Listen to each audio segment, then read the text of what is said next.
Então, segunda epístola do apóstolo João, hoje. Nem precisa perguntar o capítulo nessas séries. A gente vai ler o livro inteiro, mas antes disso, queria compartilhar algo com vocês que já vai servir de ilustração para a mensagem. Todos os dias, religiosamente, Anderson tem que jantar cuscuz. Pode oferecer qualquer outro prato, ele não aceita como janta. Ele pode aceitar como lanche, mas janta tem que ser cuscuz. Isso ele tem esse costume desde os 6 meses de vida, que a mãe dele faz isso com ele. Se é um alimento transgênico, para ele não faz diferença. Se é um bom carboidrato ou um carboidrato ruim, tanto faz. O normal para ele é jantar cuscuz. Vamos ler o texto, então.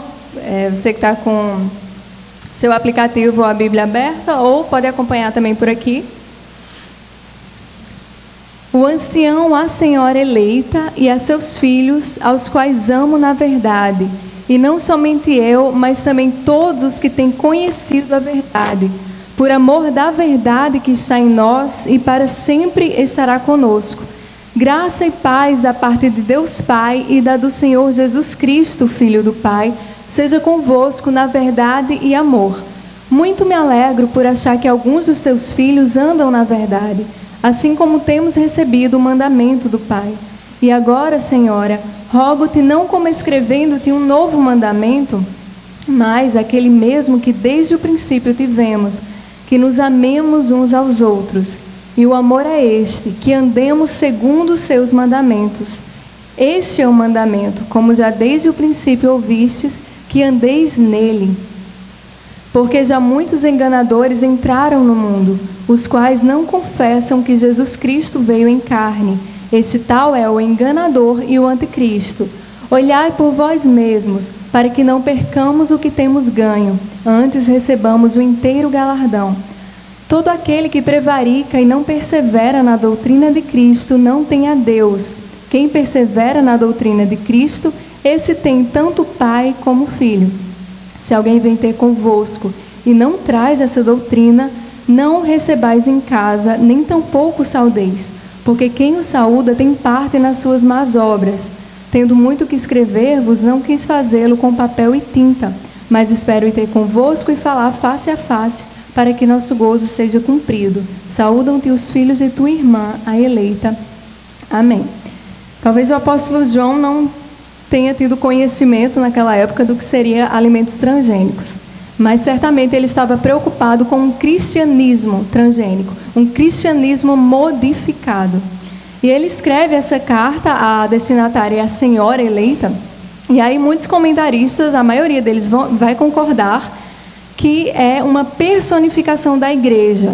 Então era um tempo de grande perseguição e o apóstolo João pode ter tido essa estratégia inteligente de colocar um termo que seria personificação da igreja, e caso essa carta fosse pega por algum adversário da igreja, ele teria tido esse cuidado. Então é uma suposição da maioria dos comentaristas. E a partir do versículo 8, a gente percebe que o texto segue no plural, como quem fala para uma comunidade. E no último versículo, ele menciona a irmã eleita. Então, se fossem duas senhoras, literalmente, elas teriam o mesmo nome, o que é pouco provável. O mais provável realmente é que seja uma personificação da igreja. Mas independente da interpretação que você adote, o que importa para a gente hoje é que essa é uma epístola que está no cânon, está no Novo Testamento e é válida para nós e é a palavra de Deus para nós. E a preocupação do apóstolo João era com o falso ensino e os perigos de um cristianismo sem Cristo, um cristianismo sem verdade, um cristianismo sem amor. Esses são os 3 pontos para a nossa reflexão hoje. Um desses falsos ensinos que é muito mencionado, é muito frequentemente nas epístolas tanto de Paulo quanto de João, é uma ênfase contra o gnosticismo, que ameaçava a igreja nos primeiros séculos da história da igreja. E então, gnose significa conhecimento. Essas pessoas, os gnósticos, eles criam que através de um conhecimento oculto, um conhecimento secreto, eles teriam a iluminação espiritual. E então a revelação de Deus, os mandamentos, não eram suficientes. Eles precisavam de algo além, ou seria aquém, mas eles acreditavam que as escrituras, os mandamentos não eram suficientes e eram até inadequados. E a gente continua escutando esse apelo hoje, gnóstico, de que as escrituras não são suficientes ou não são adequadas para o aconselhamento, para o crescimento espiritual da igreja e que precisaríamos de um conhecimento a mais, de um conhecimento secreto. E esse é um pensamento gnóstico.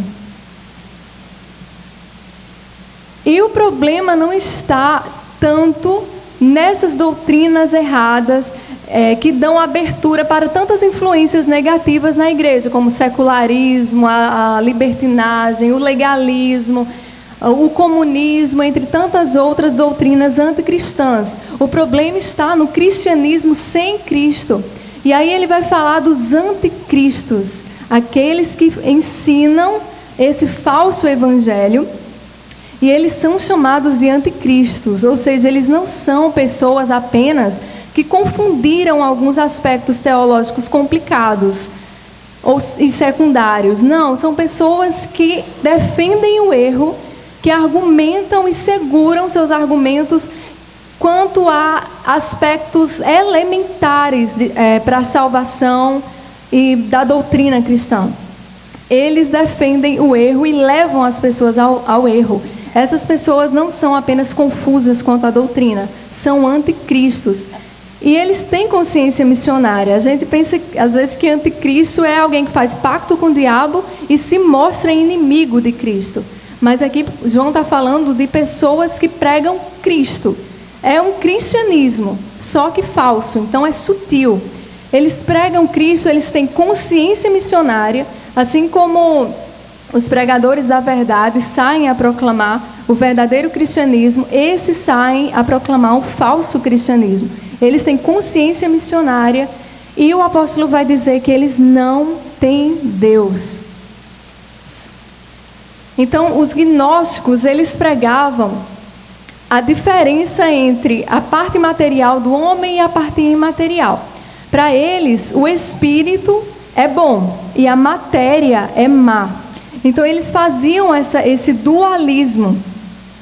E isso levava alguns deles, o gnosticismo tem várias linhas, e esse dualismo levava alguns deles a viverem uma vida de ascetismo, negar todos os impulsos do corpo, até os lícitos, ou seja, até o casamento eles queriam proibir, por causa da relação sexual dentro do casamento. Eles achavam que tudo que fosse desejo do corpo era mal, né? Então, ou eles pensavam dessa maneira, e outros, com essa mesma ideia gnóstica, deixavam o corpo entregue à libertinagem. Então, eu posso fazer tudo o que eu quiser com o meu corpo, porque somente o espírito tem parte com Deus. Então, esse dualismo era bem presente naquela época. E eles não apenas ensinavam uma falsa doutrina. Com isso, com esse dualismo e esses pensamentos gnósticos, eles levavam as pessoas a uma má conduta, eles levavam ao erro. A moralidade no gnosticismo é entendida como uma integridade interior, fruto da iluminação da centelha divina que habita o homem. Essa oposição às leis morais, especialmente à lei mosaica, levou muitas seitas gnósticas a terem um baixo padrão moral de conduta. Irineu descreve os nicolaítas, uma das seitas gnósticas de sua época e já conhecida nos dias do apóstolo João, como pessoas que viviam desordenadamente. Então, eles não eram só falsos mestres que estavam confundindo doutrina. Eles não tinham uma ética moral cristã e eles levavam as pessoas ao erro. E nós pensamos, será que o gnosticismo ficou lá nesses primeiros séculos da história da igreja? E aí nós vemos o dualismo em nosso meio. quando nós fazemos essa separação entre o nosso interior e o nosso exterior. O interior, o meu coração, é até uma frase clichê, né? Para nós justificarmos os nossos erros de conduta. Nós dizemos, Deus vê o meu coração. Ele só se importa com o meu coração, né? E a gente esquece que para evangelizarmos as pessoas, a onisciência é um atributo incomunicável. Então as pessoas, elas enxergam os aspectos visíveis do nosso ser. É impossível nós evangelizarmos, nós termos uma conduta cristã só com o nosso coração. Nós não podemos glorificar a Deus somente com o nosso coração. Você que é solteiro não pode nem conquistar seu crush só com o seu coração. Nós não podemos fazer essa diferença, porque nós somos um ser humano e o ser humano é composto de parte material e imaterial. Isso só vai ser separado na morte, até que o corpo ressurja, porque enquanto isso, nesse estado intermediário, nós, espírito no céu, não seremos ser humano pleno. Ser humano pleno é composto de parte imaterial e material, de forma indivisa. Então nós fazemos essa separação quando nós achamos que o nosso interior é melhor do que o nosso exterior, e somente por isso o nosso interior ele deve ser santo. O exterior tanto faz, pode ser igual a todo mundo, porque é o coração que interessa para Deus, como que Deus não vê mais nada. E isso acontece também dessa maneira, é dualismo da mesma forma. O meu exterior está todo trabalhado na santidade, mas o meu coração trabalha pela minha glória. Isso também não glorifica a Deus. Em nenhuma dessas duas formas de dualismo glorifica a Deus. E o gnosticismo é algo que a gente pensa assim, não, misticismo, legalismo, dualismo, a gente já deixou isso para trás, porque nós somos presbiterianos, certo? Então isso é lá no neopentecostalismo, a gente já passou dessa fase. A gente conhece Kuyper. E Kuyper diz que não há um único centímetro quadrado em todos os domínios de nossa existência sobre os quais Cristo, que é soberano sobre tudo, não clame, é meu. E aí a gente sabe que quando nós estamos na universidade, nós estamos glorificando a Deus pelo fato de estarmos na universidade. Quando nós buscamos uma profissão, uma carreira profissional, nós achamos que estamos glorificando a Deus só pelo fato de estarmos lá fora, dentista, engenheiro, professor. Eu estou glorificando a Deus na minha profissão porque o Senhor é rei sobre tudo. Ele é rei sobre a nossa vida. Será que a gente glorifica a Deus só pelo fato de estar sentado numa sala de aula na Federal? Mas se nós ouvimos o que os professores dizem, e eles são os senhores de cada centímetro da nossa existência. Se nós concordamos com tudo o que eles dizem e nós propagamos a mesma coisa sem discernimento espiritual algum. Se nós nos comportamos, nos agimos, falamos e fazemos tudo igual, aonde está a glória de Deus nisso? Aonde o Senhor Jesus Cristo é Senhor da nossa vida? Quando nós estamos na nossa profissão, com a mesma motivação que um ímpio tem na carreira profissional, a gente quer um nome, a gente quer status, o dinheiro é o Senhor da nossa vida, o poder é o Senhor da nossa vida. A gente entendeu Kuyper? Será que nós não estamos aprendendo e nunca chegando ao conhecimento da verdade? Será que nós somos realmente vivendo para a glória de Deus, aonde nós estamos, aonde Deus nos colocou para a sua glória? Ou a gente está com o nosso testemunho de cristão transgênico, ferindo a glória de Cristo, ferindo a igreja de Cristo? E é tão sério, é tão trágico o gnosticismo, esse dualismo, que eles não suportavam a ideia de que Cristo se fez carne e habitou entre nós. Eles inventavam diversas e diversas explicações para o fato de que Cristo se fez carne. Eles não suportavam isso porque a carne para eles é má, é desprezível. E como um espírito imaculado, um ser puro, encarnaria?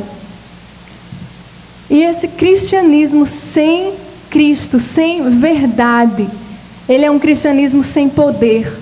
Porque a glória no corpo de Cristo na cruz. Foi através do corpo humano de Cristo que foi viabilizada a nossa salvação. Então esse dualismo é trágico. Ele enfraquece a igreja. O falso ensino enfraquece a igreja. E Cristo morreu não só pelo nosso interior ou não só pelo nosso exterior. Ele morreu para nos ter por completo. Nós precisamos ter uma vida que o glorifique, que honre o seu sacrifício. E Ele, o corpo de Cristo, nos representa no céu. Ele é o ser, o único ser que poderia fazer essa reconciliação de Deus com os homens e dos homens com Deus, justamente por ter duas naturezas em uma só pessoa. Deus e homem, para sempre. E os gnósticos negavam isso. Como esse dualismo é trágico. A verdade está em nós e para sempre estará conosco, e temos recebido o mandamento do Pai. É isso que o apóstolo João vai dizer. A verdade está em nós. Os ímpios não podem conhecer a verdade absoluta sobre aquilo que é mais importante, sobre aquilo que verdadeiramente importa para nós: a eternidade, a salvação, o destino, o céu, o inferno. Eles não têm esse conhecimento, mas nós temos. A palavra da verdade habita em nós. E a Bíblia inteira dá ênfase na diferença entre o cristão e o ímpio. A Bíblia inteira faz essa diferença. O Salmo 1, ele ilustra o ímpio com a figura da árvore que está plantada, firme, ela tem vida. E o ímpio como a palha. Você vê, pensa que está correndo livre, mas não tem vida, ela está sendo arrastada pelo vento. Então nós que temos a verdade, nós somos como árvore firmadas na verdade. Nós podemos cantar: cremos no Pai nosso Senhor, cremos em Cristo nosso Redentor, cremos no Espírito Santo nosso Consolador. Nos reunimos em comunhão, no partilhar, no vinho e pão. Tua palavra nos aponta a direção. O ímpio não. O ímpio canta: deixa a vida me levar, vida leva eu. É diferente.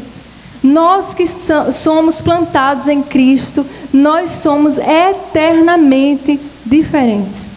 A Bíblia inteira vai fazer essa diferença e vai dizer que a verdade está em nós. Nós temos recebido o mandamento do Pai.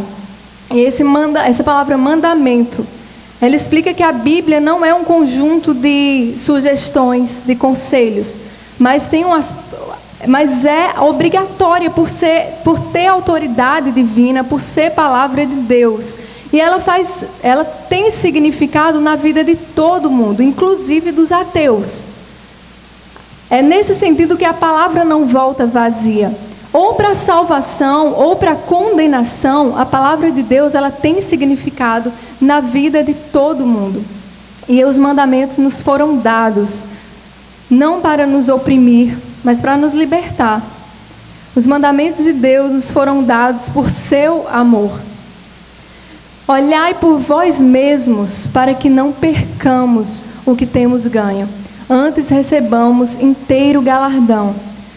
Nós não podemos perder a salvação que Ele comprou para nós com o seu sangue, mas nós podemos perder a comunhão com Deus e as recompensas, as bênçãos que Ele tem para nós por meio dos seus meios de graça, que a gente costuma negligenciar. E isso não acontece de uma vez, da noite para o dia. Isso não acontece assim de uma vez. Nós vamos aos poucos, gradualmente, negligenciando os meios de graça que Ele nos concedeu, a leitura da palavra, a oração, a comunhão com os santos, nós vamos aos poucos perdendo. E ele diz: olhai por vós mesmos para que não percamos o que temos ganho. É como Casting Crowns canta, é um slow fade. É a segunda olhada que ata suas mãos, enquanto as trevas puxam as cordas. É um lento desvanecer quando você se entrega. É um lento desvanecer quando o preto e o branco se tornam cinza. As pessoas nunca desabam em um dia. É um lento desvanecer. A jornada da sua mente até suas mãos é mais curta do que o que você pensa. Cuidado se você pensa que está de pé. Você pode estar afundando. Pessoas nunca desabam em um dia. A gente desliza para o mundanismo ou para a heresia quando nós negligenciamos o manuseio da palavra da verdade. O nosso cérebro, ele costuma normatizar aquilo que é mais comum para nós. Eu tenho estudado essa teoria na saúde e aquilo que é verdade na ciência não destoa das escrituras. É tanto que quando a gente vai ler os profetas, principalmente, a gente cansa de ver que eles diziam ao povo as palavras de Deus, que o povo tinha se acostumado ao pecado e não conseguia mais discernir entre a verdade e o erro. Ou seja, quando nós nos habituamos a algo, nosso cérebro normatiza. A gente começa a achar normal e a gente perde o discernimento. A gente não discerne mais o que é certo e o que é errado, o que é verdade e o que é erro. O que é normal para nós? Será que nós já achamos normal um casal de homossexuais? Será que nós achamos normal um casal hétero que pratica sexo antes do casamento? É normal para a gente? Será que é normal para a gente cumprir todos os rituais do domingo, do dia do Senhor, e de segunda a sexta a gente ser ateus na universidade?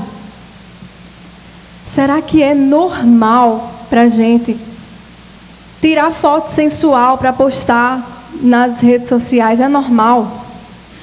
O que é normal para nós? O apóstolo João diz que andar no amor consiste em andar nos mandamentos de Deus. O cristianismo é diferente do ecumenismo, onde a unidade é a base e ela se rende à verdade. Então, o meio ecumênico, a unidade, ela se rende à verdade. No cristianismo, não. A verdade é a base da unidade. Nós temos unidade por causa da verdade. Nós estamos aqui por causa da verdade. E nesses versículos 5 e 6, você pode ver que eles fazem um jogo de palavras. Andar nos mandamentos é andar em amor, e andar em amor é andar nos mandamentos. E esses mandamentos que João se refere são os 10 mandamentos. Quem ama o seu próximo não cobiçará suas posses, seu casamento e tudo que lhe pertencer. E essa ênfase de João nos mandamentos era também uma afronta a um falso ensino, o antinomismo, que é o ensinamento de que o cristão não está mais debaixo dos mandamentos. Ele não precisa mais cumprir os mandamentos. Ele pode fazer o que quiser, contanto que ele tenha amor. É a mesma coisa de dizer que nós não vivemos mais no Antigo Testamento. Nós vivemos no Novo Testamento, e o Deus do Antigo Testamento é um Deus opressor, e o Deus do Novo Testamento é um Deus de graça, de amor. Então, se tivermos amor, nós podemos fazer o que quisermos. Isso é gnosticismo.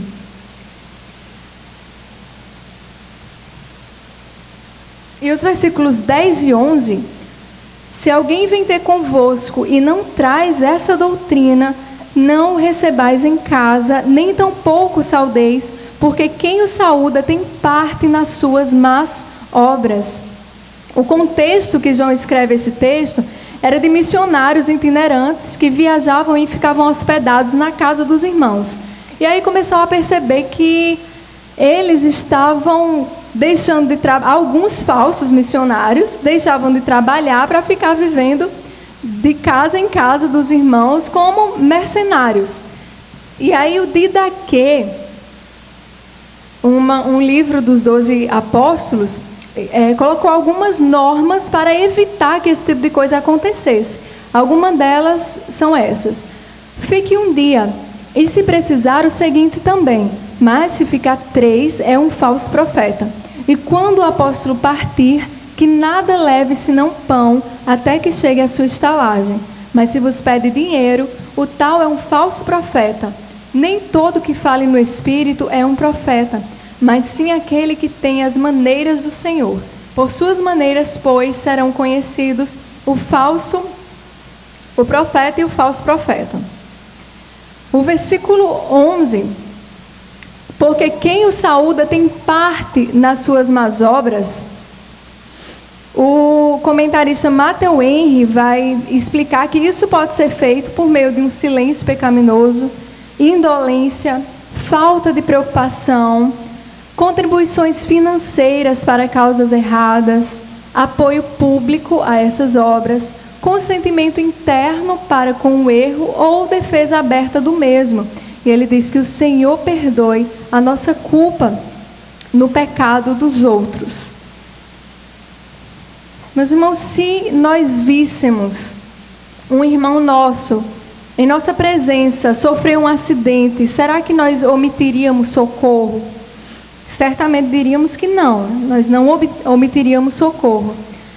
Mas quando um irmão cai em pecado, adoece espiritualmente e, consequentemente, adoece a igreja com seu pecado, pode ser um pecado oculto, adoece a igreja, reflete na sociedade, reflete na família. Por que nós omitimos o socorro que o Senhor nos ordenou para esses casos?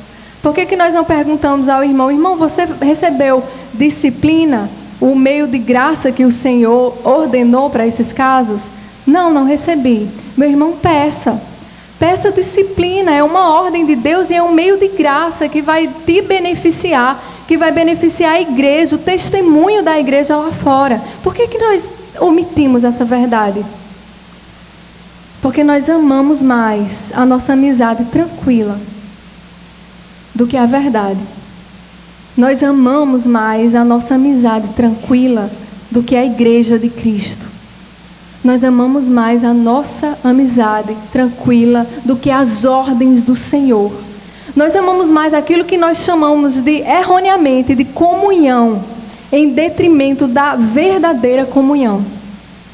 A nossa unidade, ela está na verdade.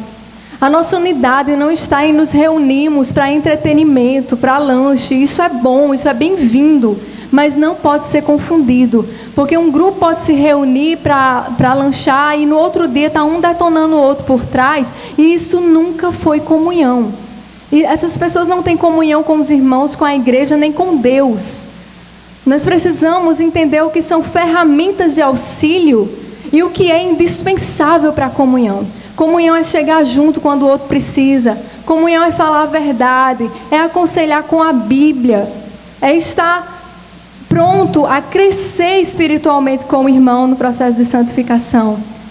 É se reunir, é sair junto, é também, mas nós não podemos confundir, senão nós estaremos vivendo uma comunhão transgênica, uma comunhão modificada, um cristianismo sem Cristo, sem verdade e sem amor.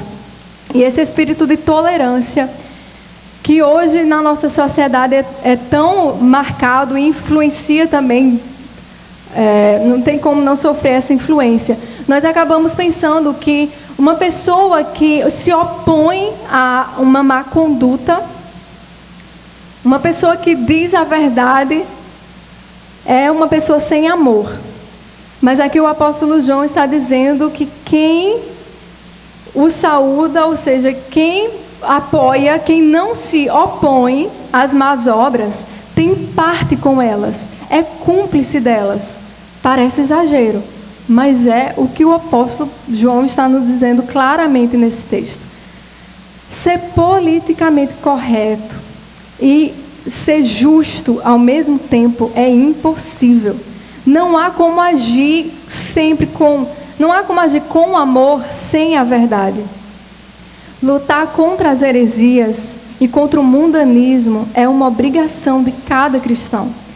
Alguém que faz profissão de fé e vive de maneira incoerente com a fé que professa, precisa urgentemente ser advertido para o bem da pessoa.